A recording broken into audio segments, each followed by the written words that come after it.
The Haunting Documentary. A terrifying encounter with the life of the dead. That evening, my friend Ellen and I decided to watch a documentary. My cousin had a large collection of old documentary tapes left by a great-great-grandfather. We started rummaging through the box, but couldn't find anything interesting. When the box was finally empty, my hand brushed against something on the right side of the cardboard box. It felt like something was squeezed between two cardboard layers on the right side. I tore open the box and looked at the height. It was a CD case. It had The Life of the Dead. Just another documentary written on it. My friend was surprised because she claimed to know this extensive archive by heart, and she had never seen such a documentary before. Both of us were going to watch this strange documentary for the first time. I opened the box, and the black CD emerged. We went to sit in front of the television.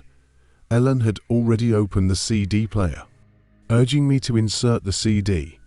I was hesitant because I was afraid of being scared.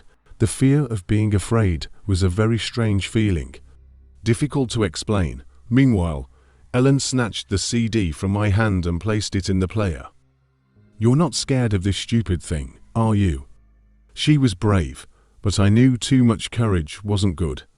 The documentary began, and to our surprise, it was only a short 3-minute film. Perhaps the rest was damaged. We would have to wait to find out. Ellen pressed play on the remote, and the documentary started. As expected, it was a creepy documentary. Ellen, still, stared at the screen. Images of graves and corpses passed in a slideshow. My heart was pounding.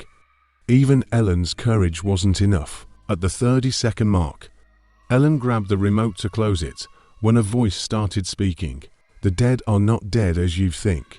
When they die, they continue to exist in other dimensions of life. If a dead person wishes, they can communicate with you." It was truly ridiculous.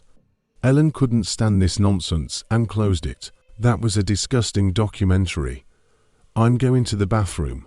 When Ellen went to the bathroom, I was left alone in the room. My eyes glanced at the clock. It was past 8:20.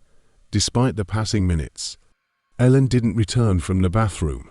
Worried, I followed her. When I entered the bathroom, I found Ellen lying on the floor. No wounds, no blood. I was in shock, scared. I touched Ellen. She was as cold as an icebox. I checked her pulse. It wasn't beating.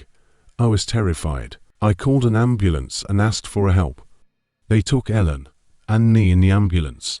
Shortly after, at the hospital, I was crying by Ellen's bedside, covered with a white sheet. At that moment, the specialist examining the body approached me and started talking. "When did you find this body? This person has been dead for at least 3 days." It was then that the disgusting voice echoed in my mind. "A dead person, if they wish, can talk to you."